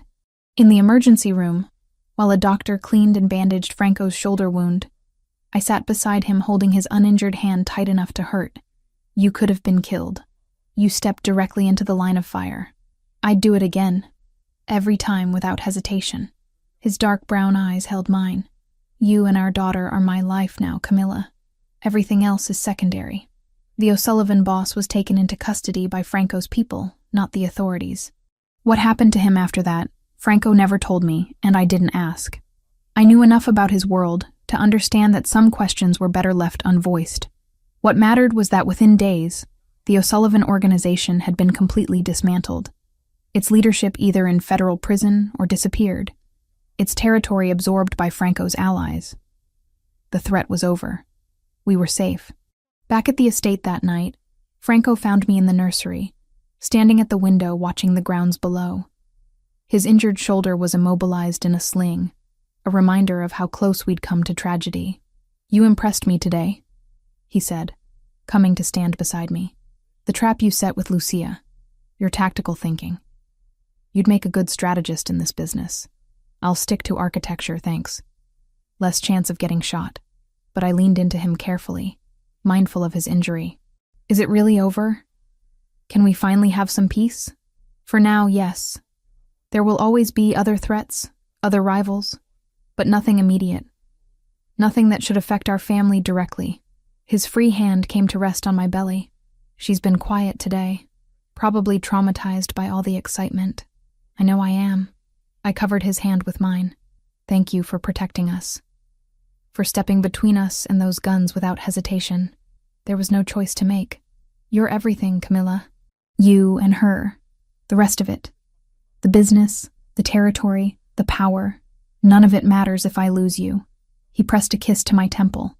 "I meant what I said at the hospital. You're my priority now. Both of you. Whatever that means for how I run my organization, I'll figure it out." Standing there in the nursery we'd prepared together, feeling our daughter move beneath our joined hands, I finally believed we might actually have a future. Not the fairy tale I'd once imagined, but something real and complex and worth fighting for. Franco's decision to keep the O'Sullivan boss alive surprised me. I'd expected swift, brutal justice in the wake of the hospital shooting. Instead, he arranged for the man to be held at a property I'd never seen before. Isolated enough that screams wouldn't carry, but civilized enough to allow for conversation rather than just torture. "I want you there for the interrogation," Franco said 2 days after his shoulder wound had been cleared by doctors. "You deserve to look him in the eyes and understand why he tried to destroy our family. Are you sure that's wise? I'm 8 months pregnant, Franco. Stress isn't good for the baby." "I know, but you were right before when you said you deserved answers about what happened to our marriage. This man orchestrated all of it. You should hear directly from him why." His hand found mine, squeezing gently. "Lucia will come too. You won't be alone in this." The property turned out to be a renovated warehouse on the outskirts of the city, the kind of place that looked abandoned from the outside, but concealed sophisticated security within. Lucia met us at the entrance, her expression grim but determined. "Are you ready for this?" she asked me quietly, as Franco conferred with his security team. "What you're about to hear, it's going to change how you see everything that happened. I need to understand, not just for me, but for our daughter. She deserves parents who aren't carrying secrets that could explode later." Inside, the O'Sullivan boss sat in a surprisingly comfortable chair, restrained but not brutalized. He looked older than I'd expected, maybe 60, with gray hair and the kind of weathered face that spoke of decades in a violent profession. When Franco, Lucia, and I entered, his eyes tracked to me immediately, lingering on my pregnant belly with an expression I couldn't quite read. "So this is her," he said, his voice carrying a thick Boston accent. "The woman who became the center of everything. You have no idea what you cost me, Mrs. Pellegrini. It's Ms. Wells now. We're divorced." I moved to stand beside Franco, feeling his presence as both support and shield. "And you're the one who cost me my marriage by paying Dr. Foster to lie about my fertility. So let's not pretend you're the victim here." Something flickered in his expression. Respect, maybe, or just acknowledgement. "Fair point. You've got more spine than I gave you credit for." Franco's voice cut through the exchange, cold and precise. "Tell her why. Tell her why you targeted my marriage specifically, why destroying my ability to have an heir mattered so much to your organization." The O'Sullivan boss was quiet for a long moment, seeming to gather his thoughts or perhaps his courage. When he finally spoke, his words carried the weight of old grief. "Because your first wife was my sister, and you got her killed." The statement hung in the air like smoke. I felt Franco go completely still beside me, his hand tightening on mine with enough force to be almost painful. "That's not possible," Franco said, his voice strained. "Your sister? But the record said..." The records were altered to hide the family connection. Elena O'Sullivan became Elena Vitale when she married you in that arranged union between our families. She kept her maiden name buried to avoid complications, to make the alliance seem cleaner than it was. The old man's eyes were hard, glittering with unshed tears. She was 23 years old when your enemies killed her. 23. And she died because you couldn't protect her from the Carlucci family's retaliation. I processed this information, fitting it into the puzzle of Franco's past that I'd only ever understood in pieces. He'd mentioned a previous wife exactly once during our marriage, a brief acknowledgement that he'd been married before, that she'd died in an accident. He'd never elaborated, and I'd been too young and too in love to press for details that clearly caused him pain. The Carluccis targeted her because of a territory dispute I had with their organization, Franco said, his voice hollow. I thought it was random violence, wrong place and wrong time. Are you telling me they specifically killed her to hurt me? They killed her to hurt both of us, to send a message about what happens when families challenge their control. The O'Sullivan boss leaned forward as much as his restraints allowed. I wanted to go to war immediately, to burn the Carlucci Empire to the ground. But you negotiated a peace treaty. You made a deal with the men who murdered my sister rather than avenging her. I was trying to prevent more bloodshed. Elena wouldn't have wanted a war. Elena was already dead. What she wanted stopped mattering the moment those bullets hit her. The bitterness in his voice was corrosive. So I decided if you wouldn't avenge her, I'd make sure you suffered for failing to protect her. I'd take from you what you'd taken from me. Family. Legacy. The chance to see your bloodline continue. The pieces fell into place with sickening clarity. So you paid Dr. Foster to falsify my fertility tests. Made Franco believe he couldn't have children with me, knowing it would destroy our marriage. Exactly. I wanted him to watch his life fall apart piece by piece, to feel the helplessness I felt when Elena died, to know that his failure to protect her had consequences that would echo through generations. He looked at Franco with something between hatred and satisfaction. And it worked. You divorced her. You gave up the best thing in your life because you believed you couldn't have an heir. That's justice, Pellegrini. Franco's face had gone pale, his jaw tight with suppressed emotion. I squeezed his hand, offering what comfort I could while processing my own complicated feelings about this revelation. You're wrong about one thing, I said quietly. Elena's death wasn't Franco's fault. He was young, probably still learning how to navigate your world. The Carluccis made the choice to kill her. You made the choice to seek revenge through destroying another innocent woman's life. Those are your failures, not his. You defend him even after what he did to you? Even after he divorced you rather than fighting for your marriage? I defend the truth. Franco made mistakes, serious ones. But he didn't kill your sister, and he didn't deserve to have his life systematically dismantled for a tragedy he didn't cause. I moved closer, looking the old man directly in the eyes. You let your grief turn you into exactly the kind of monster Elena probably would have hated. That's your real failure. The O'Sullivan boss looked away, something in his expression crumbling. For the first time since we'd entered, he looked less like a dangerous crime lord and more like a broken old man who'd wasted years on vengeance that brought no peace. What happens to me now? He asked Franco, resignation evident in his tone. You're going to federal authorities. I have enough evidence of your organization's crimes to ensure you spend the rest of your life in prison. Your family's empire is already being absorbed by my allies. Everything you built is gone. Franco's voice was flat, matter of fact. You wanted to destroy my legacy. Instead, you destroyed your own. After we left the warehouse, Franco was silent for the entire drive back to the estate. Lucia sat in the front passenger seat, occasionally glancing back at us with concern, but she didn't try to force conversation. She understood her brother needed space to process what we'd learned. Back at the estate, Franco disappeared into his study for hours. I wanted to go to him, to offer comfort. But Lucia stopped me with a gentle hand on my arm. Let him work through this alone first, she said softly, finding out that Elena was an O'Sullivan, that her death was targeted rather than random. That changes everything he's believed for years. He needs time. Did you know about Elena being an O'Sullivan? I suspected there was more to that marriage than Franco ever admitted. But the family connection, the deliberate targeting, No. Our father kept many secrets, even from us. Lucia guided me to the couch, sitting beside me. Franco loved Elena in his way, but it wasn't the kind of love he has for you. That marriage was duty, obligation, survival. But he still carries guilt about her death, and now he knows it was even more complicated than he thought.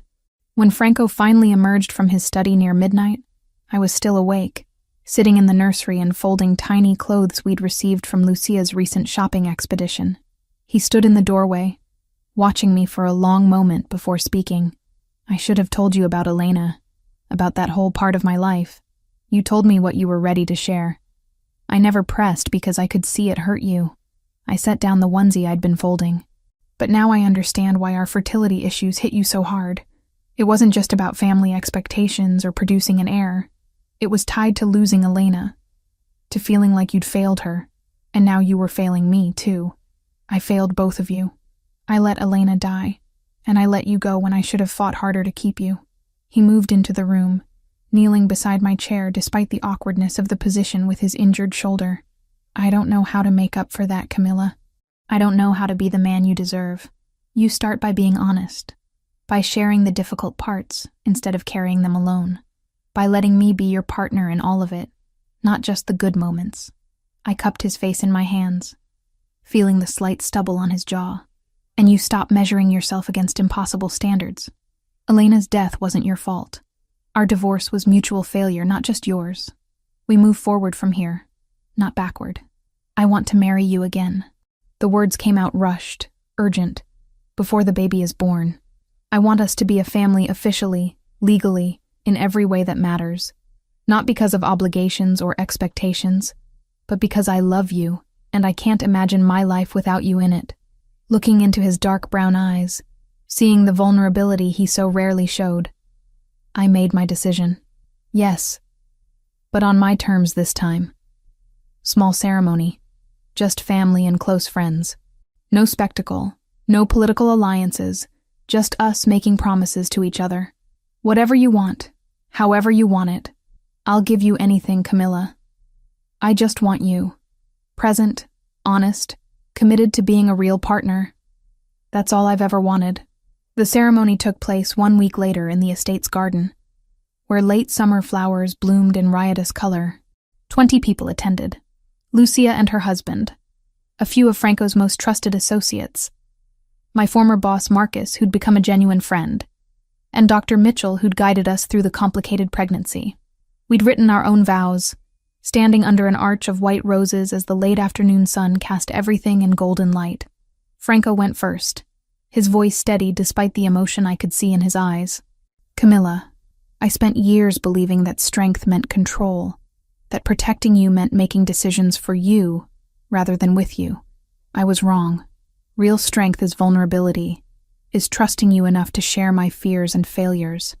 I promise to be your partner, not your protector, to include you in decisions, to respect your autonomy, to love you as an equal rather than someone I need to shield. You and our daughter are my future, and I will spend every day earning the gift of your presence in my life.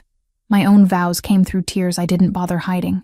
Franco, you've seen me at my worst and loved me anyway. You've made mistakes, and I've forgiven them because I've made my own. I promise never to hide important truths from you again, to trust you with my fears and vulnerabilities, to build our family on honesty rather than comfortable lies. We've survived manipulation, violence, separation, and loss. Whatever comes next, we face it together. When Franco slipped the ring onto my finger, platinum with a single emerald that matched my eyes, I felt the weight of everything we'd overcome and everything we'd become. This wasn't the fairy tale wedding I'd imagined at 24 when we'd first married. It was better. Real, complicated, built on foundation of truth rather than romantic illusion. Lucia cried openly during the ceremony, and afterward she pulled me into a tight embrace. Welcome back to the family, sister. This time I promise to fight harder to keep you here. I'm not going anywhere, I assured her, meaning it completely. As evening fell and our small group shared dinner in the garden, Franco pulled me aside to a quiet corner where we could see the celebration, but have a moment of privacy. Thank you for giving me another chance, for believing I could be better. You are better. We both are. I leaned into him carefully, mindful of his healing shoulder and my very pregnant belly. Now we just have to figure out how to be parents. We'll manage. We survived everything else. His hand rested on my stomach, feeling our daughter's movements. She's lucky to have you as her mother, and you as her father. Despite everything, Franco, you're going to be a good dad. I believe that. Standing in the garden where we'd just pledged our lives to each other again, I felt something I hadn't experienced in months. Genuine hope for the future. Our story hadn't been easy or simple, but it was ours. And sometimes the most beautiful things are born from struggle. 2 weeks after our garden ceremony, I woke at 2 a.m. to wetness soaking through the sheets and a tightening across my abdomen that felt different from the practice contractions I'd been experiencing for days. Franco was instantly alert beside me, his hand finding mine in the darkness. Is it time? His voice carried controlled tension, the kind he used when preparing for situations he couldn't fully control. I think so. My water broke. Even saying the words made it feel surreal. After months of complications and fear, we were finally here. The drive to the private hospital took 20 minutes that felt like hours. Contractions were already coming regularly, each one stealing my breath and making conversation impossible. Franco drove with one hand on the wheel and the other gripping mine, murmuring reassurances in Italian that I barely processed through the mounting pain. Dr. Mitchell met us in the labor and delivery wing, already scrubbed and prepared despite the early hour. Let's have this baby, she said, with a calm confidence that helped steady my racing heart. What I'd naively expected to be a few hours of manageable discomfort turned into 16 hours of pain that redefined my understanding of the word.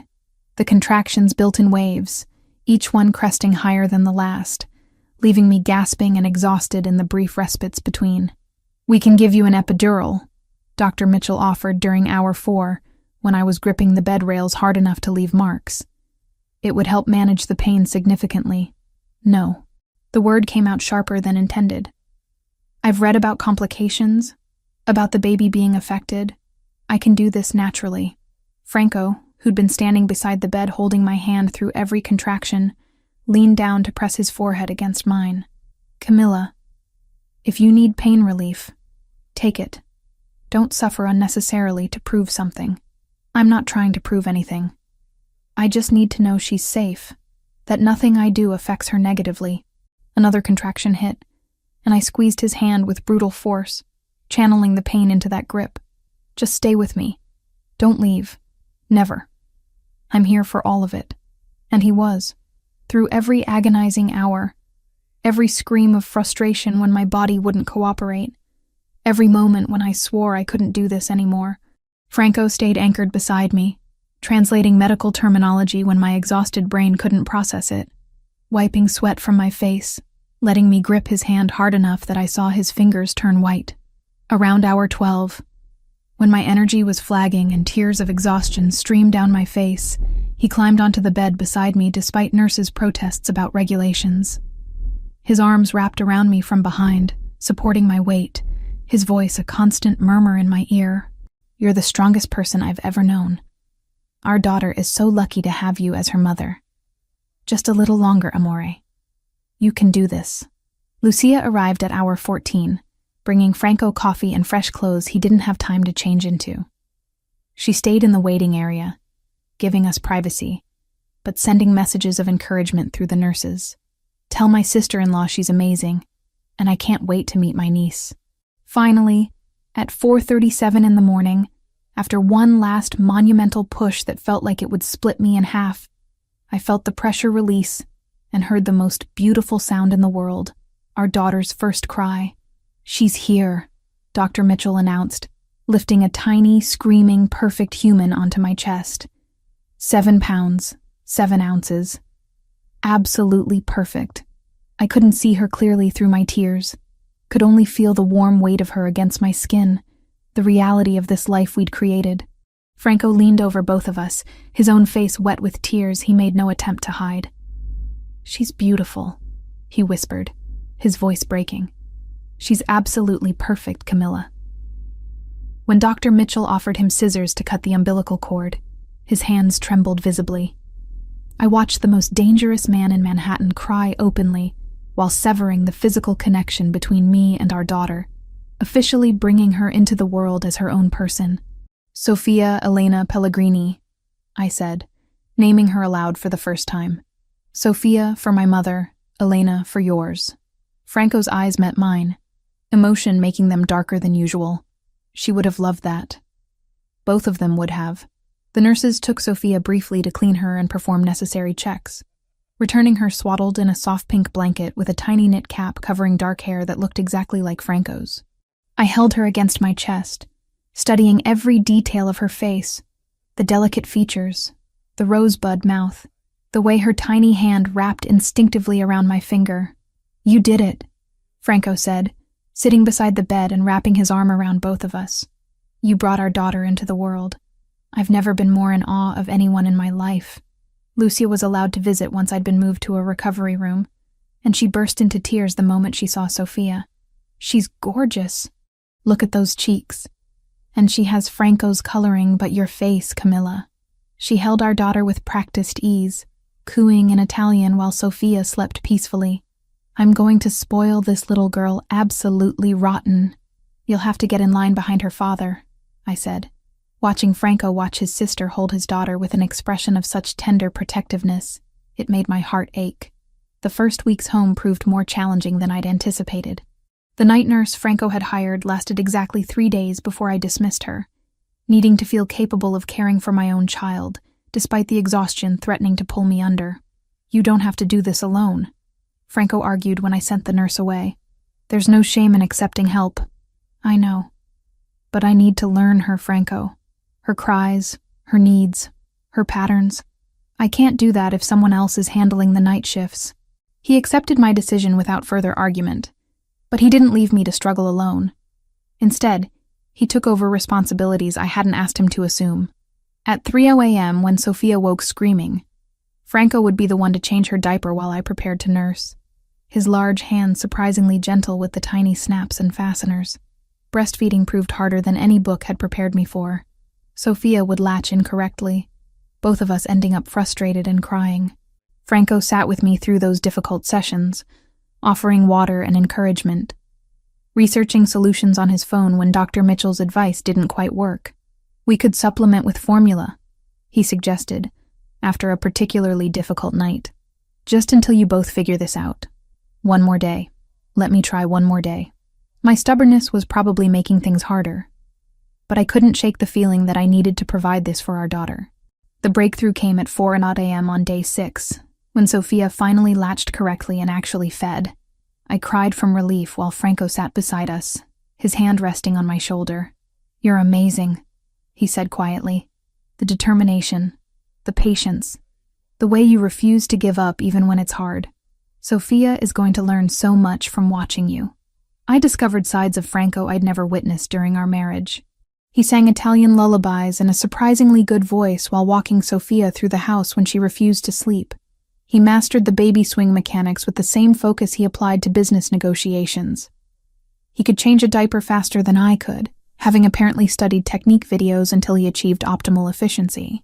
One night I woke to find his side of the bed empty and followed sounds to the nursery, where Franco sat in the rocking chair with Sophia asleep on his bare chest. He was singing softly, something in Italian I didn't recognize. And the expression on his face as he looked down at our daughter was pure, unguarded love. "You're good at this," I said from the doorway, making him look up with a slight smile. "She's easy to love. Takes after her mother that way." He shifted Sophia slightly, supporting her tiny head with practiced care. "I never thought I'd have this, Camilla. After Elena died, after our divorce, I convinced myself that family wasn't something I was meant for, that my life was too dangerous, too complicated. But holding her, knowing she's ours, it makes everything else seem less important." I moved to kneel beside the rocking chair, resting my head against his shoulder. "You're a good father, Franco. Better than you probably believe. I'm trying. That's all I can do. Try to be present. Try to be patient. Try to give her the kind of childhood I never had." His free hand found mine. "We're going to make mistakes. Both of us. But we'll make them together. and we'll figure out how to fix them together. At 3 weeks old, Sophia smiled for the first time, a genuine response to Franco making ridiculous faces while changing her diaper. He froze completely, then called for me with such urgency I thought something was wrong. She smiled. Camilla, she actually smiled at me. The wonder in his voice, the joy transforming his features, made me fall in love with him all over again. She knows her daddy, I said, wrapping my arms around him from behind as we both watched our daughter's tiny expressions. She knows you love her. More than anything. More than I knew it was possible to love anyone. He turned to kiss me, gentle and grateful. Thank you for giving me this, for giving me her, for giving us another chance. I know I didn't deserve it, but I'm going to spend every day earning it. Looking at our small family, exhausted and rumpled and more perfectly happy than I'd ever imagined possible, I knew we'd made the right choice. Love wasn't always easy or simple. Sometimes it required fighting through pain and fear and past mistakes. But standing there with Franco and Sophia, I understood that the fighting had been worth it. This messy, complicated, beautiful life we'd built together was worth every struggle that had brought us here. 3 years felt like both a lifetime and a heartbeat. I stood in the kitchen of our home, the estate that had once felt like a fortress, but now simply felt like where we belonged. Watching Sophia chase her father around the dining table with a wooden spoon clutched in her tiny fist. "Papa, you have to stir the sauce." Her English carried the musical lilt of Italian beneath it, a product of Franco's insistence on raising her bilingual. At 3 years old, she switched between languages with the ease of someone who'd never known there was supposed to be a difference. "I'm being chased by a very fierce chef," Franco called back, his laughter genuine and unguarded in ways I'd rarely heard during our first marriage. "She's very demanding about proper technique." I pressed my hand against my abdomen, feeling the flutter of movement that had become familiar over the past 4 months. This pregnancy had been different from the beginning. Planned, celebrated, without the shadow of fear and conspiracy that had colored Sophia's gestation. A boy this time, according to the ultrasound we'd had last week, completing our family in ways neither of us had dared to imagine 3 years ago. My architectural career had evolved in unexpected directions. The firm where I'd worked before Sophia's birth had been understanding when I'd returned part-time. But it was Lucia who'd suggested the specialty that had become my niche, designing secure properties for families who needed privacy and protection without sacrificing livability. My unique understanding of both architectural principles and security requirements, courtesy of living in Franco's world, made me sought after by clients who valued discretion. "You're thinking too hard again." Lucia's voice came from the doorway, her arms full of shopping bags that I knew contained more toys Sophia didn't need. "I can actually see the thoughts circling your head. Just reflecting on how different life is now versus 3 years ago." I accepted her hug, careful of the bags and my growing belly. "When did you get here?" 10 minutes ago. Franco let me in the back. "I bring gifts for my favorite niece." She set the bags down and immediately scooped Sophia into her arms, tickling her until the little girl's giggles filled the kitchen.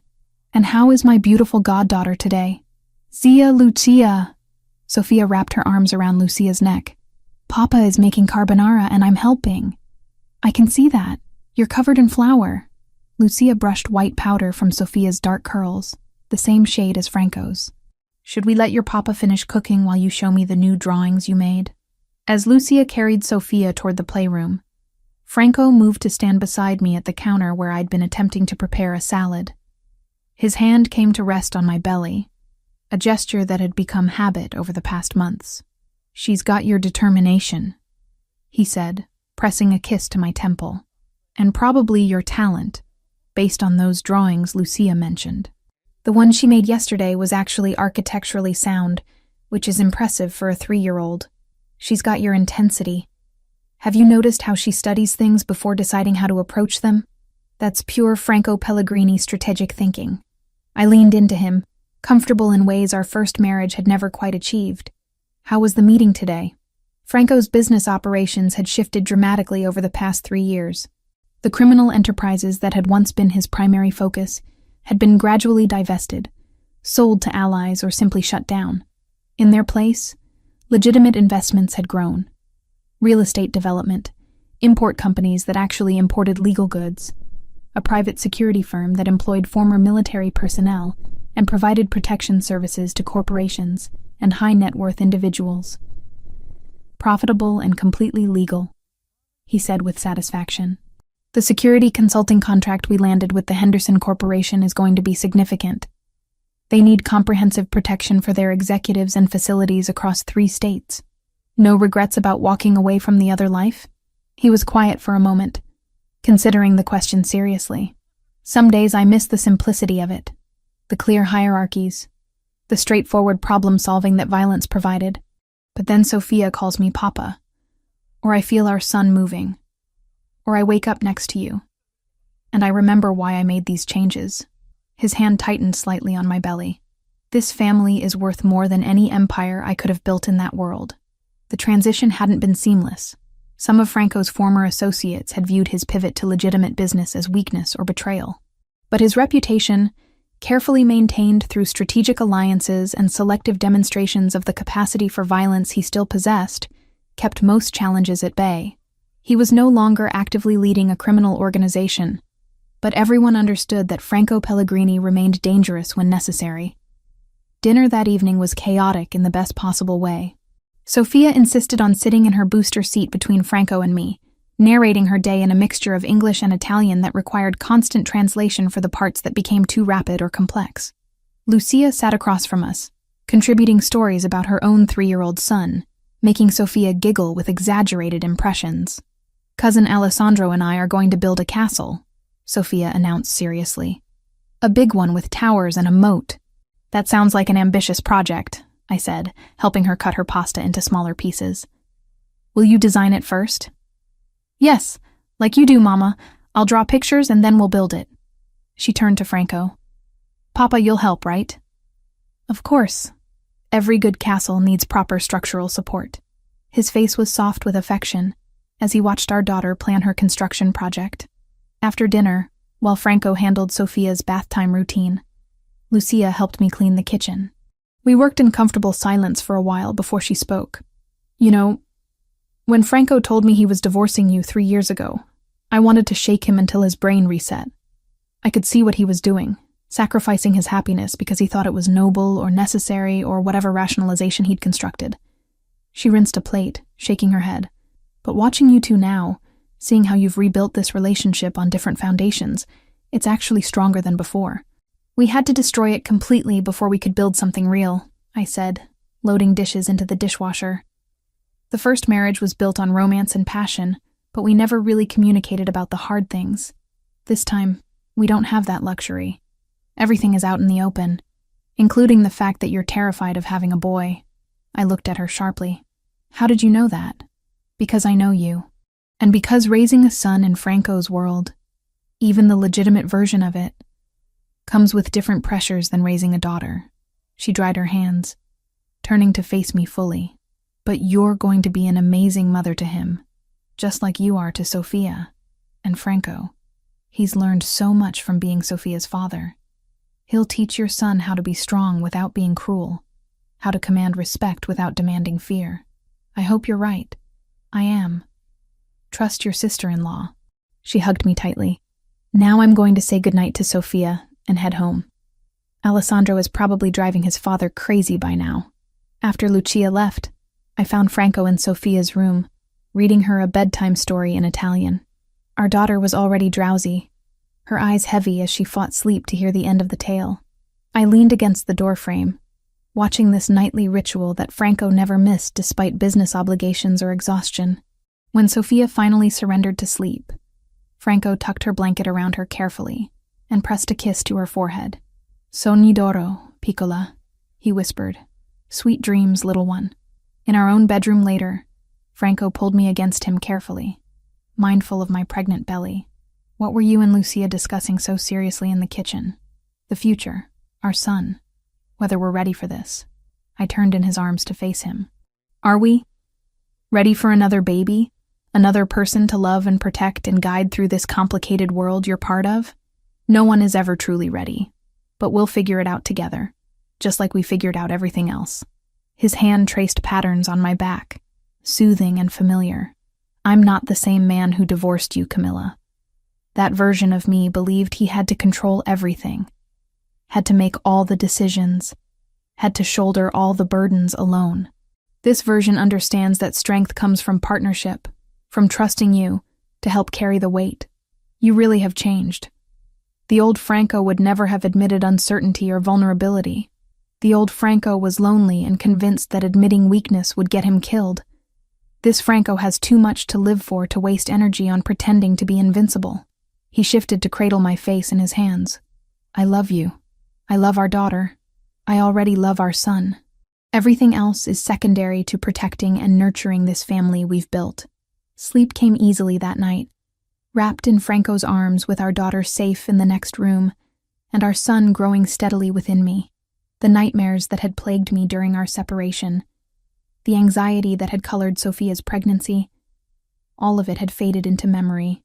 Morning brought the chaos of getting Sophia ready for her preschool, a small private institution that specialized in bilingual education and catered to families who valued both academics and security. Franco handled the morning routine with practiced efficiency, braiding Sophia's hair while she ate breakfast, packing her lunch with the specific items she'd requested, making sure her favorite stuffed animal was in her backpack. "Papa, can Mama come to pick up today?" Sophia asked as Franco helped her into her jacket. "Mama has a meeting with clients this afternoon, remember? But I'll be there, and we can go to the park after if the weather holds." He crouched to her eye level. "Is that okay?" "Yes. And we can feed the ducks?" "If the ducks are there, absolutely." Watching Franco with Sophia, seeing the patience and presence he brought to fatherhood, erased any lingering doubts about his ability to be equally devoted to our son. He'd learned from his own father's failures, had consciously chosen to be different, and the evidence of that choice was visible in every interaction with our daughter. My afternoon meeting was with a client who needed a secure family compound designed, someone whose wealth and profile made them a target for various threats. As I walked them through preliminary designs that incorporated sophisticated security without feeling like a prison, I reflected on how far I'd come professionally.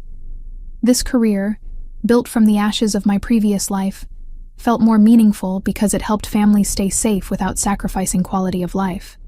When I returned home that evening, Franco and Sophia were in the garden, Sophia helping plant flowers in beds that Lucia had suggested for spring.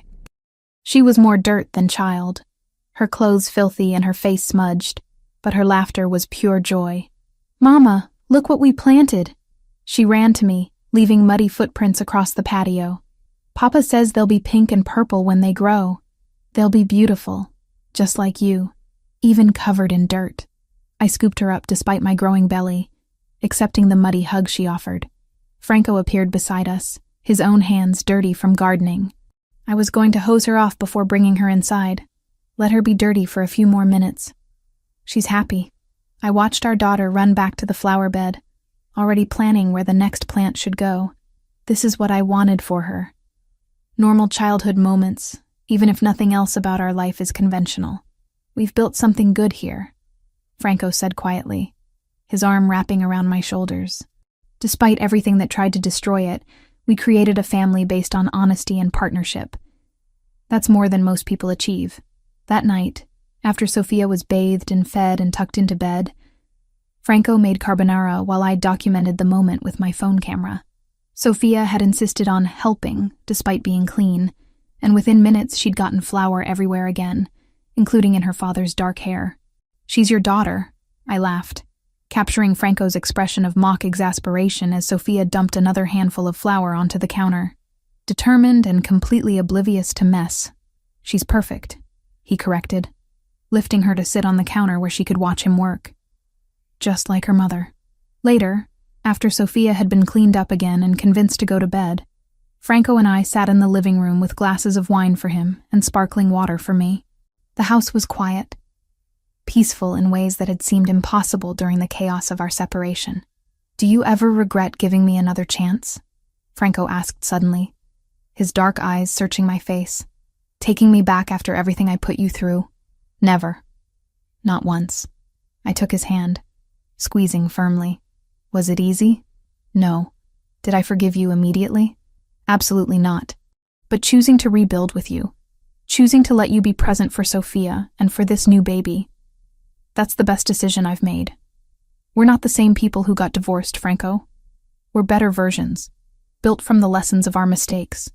I'm going to be a good father to our son. I promise you that. I know you will.